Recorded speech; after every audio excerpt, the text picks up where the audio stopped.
मैंने यश को पूरे दिल से चाहा था कनिका, फिर भी तुम्हारे भाई ने मेरा दिल तोड़कर इस लड़की से शादी कर ली। आखिर इसमें से क्या बात है जो मुझ में नहीं है? काम डाउन रिचा, प्लीज तुम रो मत। भले ही माँ पापा यश भाई की शादी उस फौजी भाभी से करवा रहे हैं, मगर मुझे ये काली फौजी भाभी नहीं चाहिए। इसने मेरी पक्की सहेली का पत्ता काटा है, मैं इसका जीना दुश्वार कर दूंगी। एक तरफ मंडप में यश संध्या के फेरे चल रहे थे, वहीं संध्या की इकलौती घमंडी नंद कनिका के प्रति साजिश रच रही थी। संध्या सीधी सुलझी हुई थी, वो पेशे से एक फौजी थी। सर्व मंगल मांगल्ये शिवे सर्वार्थ साधिके शरण्यं त्र्यंबके गौरी नारायणी नमोस्तुते। विवाह संपन्न हुआ, वर वधू बड़ों का आशीर्वाद ले लीजिए। आंखों में आंसू लिए संध्या माँ के पैर छूती है। झुक झुक जीती रहे मेरी बेटी, सदा सुहागन रहे, खुश रहना। समधी जी, समधन जी, आज से मेरी संध्या आपके घर की बहू हुई। निश्चिंत रहिए सावित्री बहन, संध्या को हम अपनी बेटी बनाकर रखेंगे। ससुराल वाले संध्या को विदाई करवा के ले आते हैं, जहां आरती की थाली माँ के हाथों से लेते हुए कनिका स्वागत करवाती है। माँ लाओ आरती की थाली, मुझे तो मेरी फौजी भाभी का स्वागत मैं करूंगी। आजा तू कर ले। दिखावटी खुशी जाहिर करते हुए कनिका फूल बिछाकर स्वागत करती है। संध्या भाभी, अब इन फूलों पर चलकर अंदर आ जाइए। कनिका, ये फूल बिछाने वाली फॉर्मेलिटी की क्या जरूरत थी? तुझे पता है ना, तेरी भाभी फौजी है। संध्या को कभी चट्टान, कभी बर्फ, तो कभी अंगारों पर भी चलना पड़ता होगा। क्या भैया, मैंने कितने मन से फूल मेरी फौजी भाभी के लिए बिछाए थे। कनिका, तुम खफा क्यों होती हो? तुमने इतने प्यार से ये फूल से मेरे स्वागत में बिछाए हैं, इसके लिए तहे दिल से शुक्रिया। संध्या खुशी खुशी सुखी जीवन के सपने संजोई हुए ससुराल में पांव बढ़ाती है। वेलकम होम मेरी फौजी भाभी। अभी तो तुम इन फूलों पर चलकर आ रही हो, लेकिन मैं तुम्हारे रास्ते में इतने कांटे बिछा दूंगी कि तुम बहुत जल्द इस घर से बाहर होगी, क्योंकि मुझे फौजी भाभी नहीं चाहिए। रात काफी हो गई है, चलिए गायत्री जी, चलकर आराम किया जाए। यश, बहू को भी कमरे में ले जा, उसे भी थकावट हो गई होगी। जी पापा, चलो संध्या। अपनी फौजी भाभी और भाई को कमरे में जाता हुआ देखकर कनिका हाथ मलते हुए षड्यंत्र रचती है। मुझे इन दोनों को करीब आने से रोकना होगा, कुछ सोच कनिका। सच कहूँ तो आज तुम्हारा पति बनकर मैं बड़ा गर्व महसूस कर रहा हूँ संध्या। इतनी खूबसूरत, बहादुर, जिंदा दिल लड़की मेरी हमसफर जो बन गई है। जब पहली बार तुम्हें देखा था, पता ही नहीं चला कब तुमसे प्यार हो गया। यश के प्यार का इकरार सुनकर संध्या शर्मो हया से पलके झुका लेती है। तभी संध्या का फोन बजता है। इतनी रात को कर्नल सर का फोन? हेलो, जय हिंद सर। फौजी संध्या, एक बुरी खबर है। कुछ कश्मीरी काफिरों ने बॉर्डर पर हमला बोल दिया है। कमांड से ऑर्डर है, आपको आना होगा, over and out. Sandhya phone काट देती है और नम आंखों से कहती है, मुझे जाना होगा यश जी, बॉर्डर से फोन आया था। अब इस वक्त? पर आज तो हमारी सुहागरात है, हमने कुछ वक्त भी साथ नहीं बिताया है। यश जी, मैं आपकी पत्नी होने से पहले एक फौजी भी हूँ। इस वक्त मेरे वतन को मेरी जरूरत है। उम्मीद करती हूँ इस पल में आप मेरी कमजोरी नहीं बल्कि मेरी ताकत बनेंगे। संध्या फौजी की वर्दी पहनकर बॉर्डर पर जाने के लिए तैयार हो जाती है। कमरे के अंदर से सास, ससुर, गायत्री, नरेंद्र निकल कर आते हैं। बहू, यश, तुम दोनों को इस वक्त कमरे में होना था, यहाँ क्यों हो? और बहू, तुमने ये फौजी की वर्दी क्यों पहनी है? मौके का फायदा उठाते हुए कनिका अपनी फौजी भाभी के खिलाफ भड़काती है। वही तो मैं भी कह रही हूँ माँ, भाभी आज तो शादी करके आई हैं और देखो बॉर्डर पे जा रही है। भाई कितने उदास हैं। आखिर इस घर के प्रति, हम सब के प्रति और खास करके भाई के प्रति इनकी कुछ जिम्मेदारी है कि नहीं? मगर उन्हें तो अपनी फौजी की नौकरी प्यारी है। कनिका, मैंने वतन की हिफाजत की शपथ खाई थी। माँ जी, आप तो समझिए। गायत्री बिना कुछ कहे अंदर से आरती की थाली लाकर जंग पर जाते हुए फौजी बहू को तिलक करती है। जाओ संध्या बहू, विजयी भव, जीत कर आना। माँ, मैं संध्या को स्टेशन तक छोड़कर आता हूँ। संध्या को बॉर्डर पर गए कुछ दिन गुजर जाते हैं। अपनी फौजी भाभी के पीठ पीछे कनिका अलग से खिचड़ी पकाने लगती है। जब तक मेरी फौजी भाभी बॉर्डर पर है, मैं उस रास्ते के कांटे को हमेशा के लिए निकाल फेंकूंगी। बस मुझे भैया की दुखती नस पर हाथ रखना है। कनिका झूठे आंसू रोते हुए अपनी माँ के पास आकर उसे इमोशनली ब्लैकमेल करती है। कनिका, क्या बात है, क्यों रो रही है तू? रो नहीं तो क्या करूं डैडी, मुझसे यश भैया की ऐसी हालत नहीं देखी जा रही। जब से संध्या भाभी बॉर्डर पर जंग लड़ने गई है, भैया ने हंसना मुस्कुराना छोड़ दिया है और भाभी ने एक खत भी लिखना जरूरी नहीं समझा। गायत्री और नरेंद्र संध्या कनिका के आगे आग लगाऊ बातों में आ जाते हैं और गायत्री खफा अंदाज में बोलती है, बस आखिर ऐसी भी कौन सी वतन की रखवाली में उलझी है संध्या बहू? कम से कम एक फोन करके हम सब की खैर खबर तो ले सकती है। मुझसे गलती हो गई जो मैंने फौजी को बहू बनाया। मुझे तो पहले ही पता था, इसलिए मुझे फौजी भाभी नहीं चाहिए थी माँ। पता है, रिचा यश भैया से बहुत प्यार करती है। आज उसका जन्मदिन भी है। अगर आप कहें तो मैं भैया को ले जाऊं? हाँ ले जा, इसी बहाने यश का दिल तो बहल जाएगा। कनिका यश को रिचा की झूठी बर्थडे पार्टी में ले जाती है जहां शैंपेन पार्टी चल रही थी। Yash, would you like to drink? शुक्रिया, पर मैं पीता नहीं। क्या भाई, इतने प्यार से रिचा ने ड्रिंक बनाया है, पी लीजिए प्लीज। एक तरफ अपनी शादी के बंधन को भूलकर यश नशे में चूर हो जाता है, वहीं दूसरी तरफ पूरे दुख भरे मन के साथ संध्या चांद को देखती हुई उसकी तस्वीर को सीने से लगाई थी। पता नहीं मेरे यश जी कैसे होंगे। मैंने उन्हें कितने खत लिखे मगर उन्होंने किसी खत का जवाब नहीं दिया। खैर अब तो 26 जनवरी की छुट्टी में 4 दिन रह गए हैं, फिर मैं यश जी से मिलूंगी। मैं जानती हूँ मुझसे खफा है, मगर मैं लौटकर सारे गिले शिकवे दूर कर दूंगी। इतने ठंडे तापमान में बॉर्डर पर तैनात ब्रिगेडियर कहते हैं, फौजी संध्या, इतनी बर्फबारी में आप बाहर क्यों हैं? कैंप में जाकर आराम कीजिए। सर मैं बस जल्द से जल्द ससुराल लौटना चाहती हूँ, 1-2 दिन बाद तो छुट्टी मिल जाएगी। वैसे बड़े ही खुश नसीब हैं आपके पति, जिन्हें आप जैसी वफादार पत्नी मिली है। आज के जमाने में इतनी पतिव्रता औरतें नहीं मिलती। जहां एक तरफ अपने पति से मिलने के लिए संध्या एक एक दिन गिन रही थी, वहीं सुबह जब यश की आंख खुलती तो वो खुद को रिचा के साथ बिस्तर में पाता है। मैं कहाँ हूँ? रिचा, तुम, मैं, हम यहाँ कैसे आए? भैया, इस मंजर के बाद भी आपको कुछ बताना पड़ेगा। इस बेचारी को कौन अपनाएगा? अब आपको ही इससे शादी करनी होगी। नहीं, संध्या मेरी पत्नी है। मैं सपने में भी उसके सिवा किसी और के बारे में सोच नहीं सकता। बस भैया बस कीजिए, आप तो उस फौजी भाभी पर जान लुटाए हुए हैं। पढ़िए इस खत को, क्या भेजा है? यश जैसे ही खत पढ़ता है उसके पैरों तले जमीन खिसक जाती है। यश, मुझे भूल जाना, मैं मेरे कैप्टन विक्रम के साथ अपना घर बसा रही हूँ। मैंने कभी नहीं सोचा था कि संध्या इतनी बद किरदार बगैरत निकलेगी। अगर वो अपनी जिंदगी में आगे बढ़ चुकी है तो मैं भी शादी के लिए तैयार हूँ। वेल डन भैया, यही तो मैं चाहती थी। वैसे भी मुझे फौजी भाभी नहीं चाहिए थी। कुदरती दोनों की सगाई का मुहूर्त 26 जनवरी को निकलता है। उधर दिल में हजारों ख्वाब लिए संध्या बॉर्डर से लौटती है। पूरी सड़क तिरंगे से लहरा रही थी। सबने उसके खातिर तोहफे भी खरीदे थे। बस कुछ देर की बात है यश जी, इस बार हमारे पास वक्त ही वक्त होगा। जैसे वो ससुराल पहुंचती है तो वहां महफिल जमी हुई थी और यश रिचा को अंगूठी पहना रहा था। ये मंजर देखकर संध्या का दिल टूट जाता है। डबडबाई आंखों से वो कहती है, ये नहीं हो सकता यश जी, आप शादी कर रहे हैं। अग्नि को साक्षी मानकर आपने 7 फेरे लेकर मुझे अपनी पत्नी बनाया था। अच्छा, बड़ी जल्दी तुम्हें याद आ गया कि तुम्हारा एक पति भी है। ओह नो, अगर इन दोनों के बीच की उलझन दूर हो गई तो मेरा कच्चा चिट्ठा खुल जाएगा। किसी भी तरह से मुझे इस फौजी भाभी को पकाना होगा। घमंडी नंद कनिका धक्के मारकर संध्या को निकालने लगती है। निकलो यहाँ से, जाओ। मेरी फौजी भाभी, सबको पता है तुम बॉर्डर पर कौन सा फर्ज निभा रही थी। तभी एकदम से पीछे से विक्की नाम का लड़का बंदूक तान देता है। खबरदार, जो हिलने की कोशिश की तो गोली कनपटी के आर पार हो जाएगी। कौन हो तुम? छोड़ो मुझे, मैंने तुम्हारा क्या बिगाड़ा है?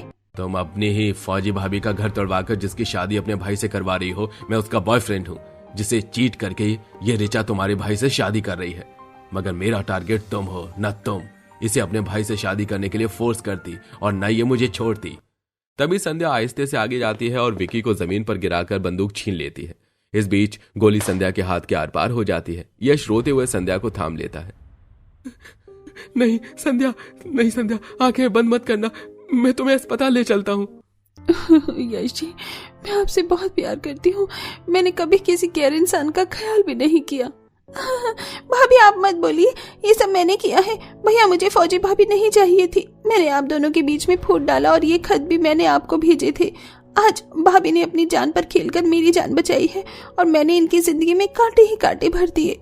आखिर में सब लोग संध्या को अस्पताल ले जाते हैं, जहां उसकी जान बच जाती है और कनिका का उसकी फौजी भाभी के प्रति कड़वा बर्ताव भी बदल जाता है।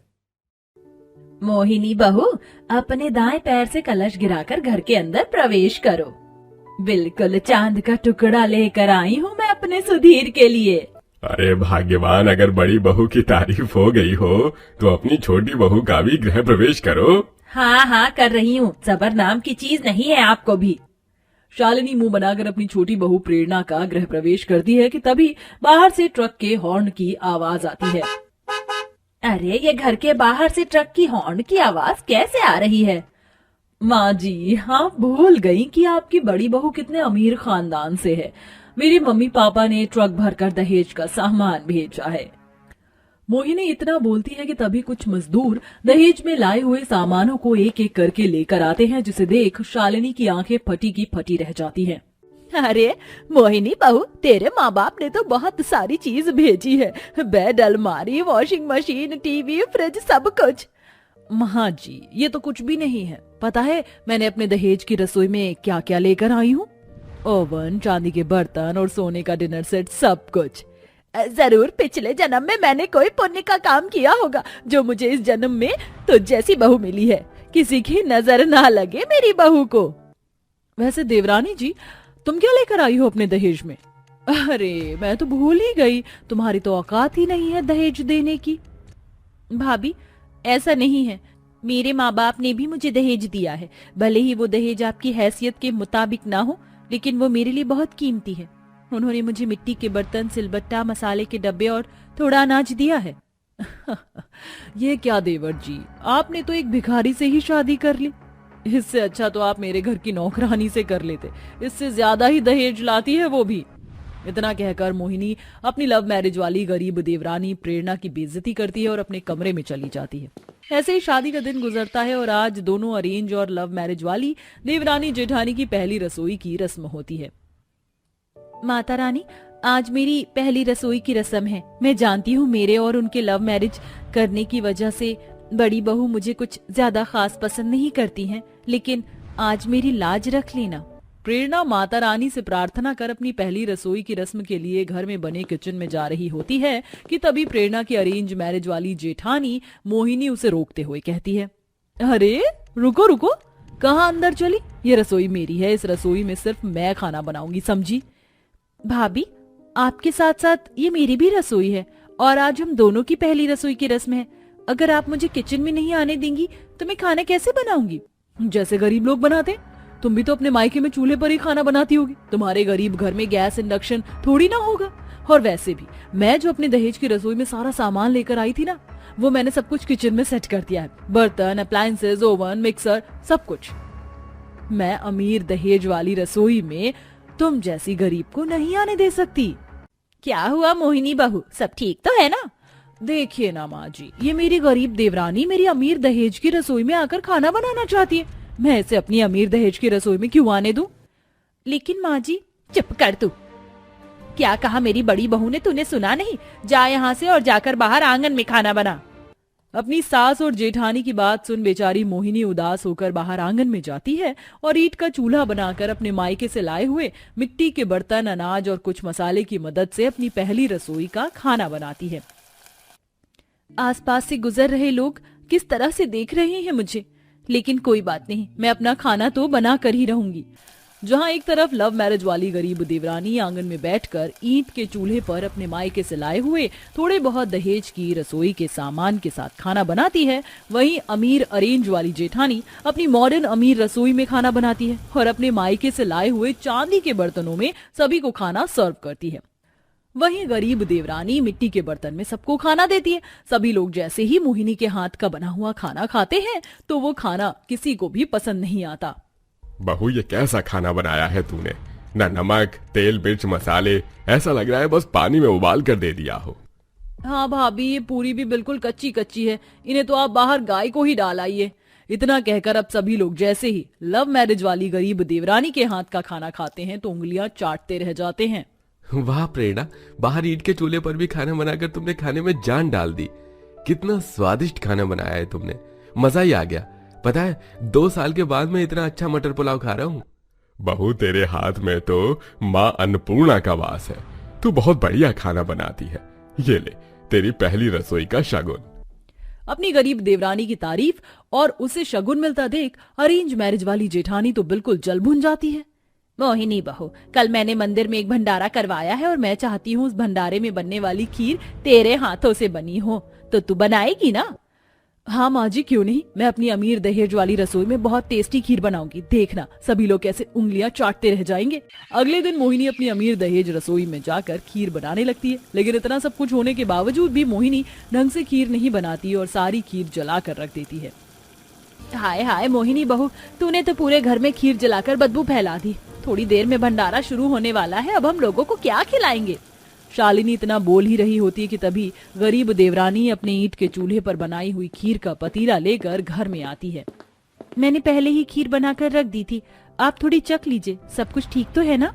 अरे बहू, चखने की कोई जरूरत नहीं है, खुशबू से ही पता चल रहा है कि खीर लाजवाब बनी है। ये होती है घर की गृहिणी। कम दहेज के रसोई के सामान में भी ईंट के चूल्हे पर छोटी बहू ने इतनी बढ़िया खीर बनाई है। और एक तुम्हारी अमीर दहेज वाली बड़ी बहू है जिसने सारी खीर जला कर रख दी। बस बहुत हो गया, अब इस गरीब देवरानी को सबक तो सिखाना ही पड़ेगा। मोहिनी रात के अंधेरे का फायदा उठाकर घर के बाहर जाती है और प्रेरणा का मेहनत से बनाया हुआ ईंट का चूल्हा तोड़कर उसके सारे सामानों को भी तोड़ फोड़ कर फेंक देती है। प्रेरणा जैसे ही सुबह अपनी आंगन में बनाई रसोई में सब कुछ टूटा फूटा देखती है तो ये क्या हो गया? मेरी रसोई टूट कैसे गई? कहीं किसी कुत्ते या गाय ने तो इसे नहीं तोड़ दिया, और मैं क्या करूं? प्रेरणा एक बार फिर दोबारा मेहनत करके मिट्टी और ईंट की मदद से अपना नया चूल्हा तैयार करती है और बाकी बचे सामानों के साथ ही अपनी रसोई दोबारा तैयार कर लेती है। माँ, मैं कॉलेज जा रही हूँ। कनिका रुक जाओ, आज मैंने तुम्हारा फेवरेट चीज सैंडविच बनाया है, इसे लेकर जाओ। अरे नहीं भाभी, इसकी कोई जरूरत नहीं है। लास्ट टाइम आपके हाथ का चीज सैंडविच खाया था तो 2 दिन तक बाथरूम से नहीं निकल पाई थी। और वैसे भी प्रेरणा भाभी ने आज मुझे लंच में मेरे फेवरेट राजमा चावल दिए। आप भी खाकर देखना, वो टेस्टी खाना बनाती है प्रेरणा भाभी। कनिका की बात सुन मोहिनी को गुस्सा तो बहुत आता है, लेकिन वो कुछ कर नहीं पाती और ऐसे ही कुछ दिन और गुजर जाते हैं।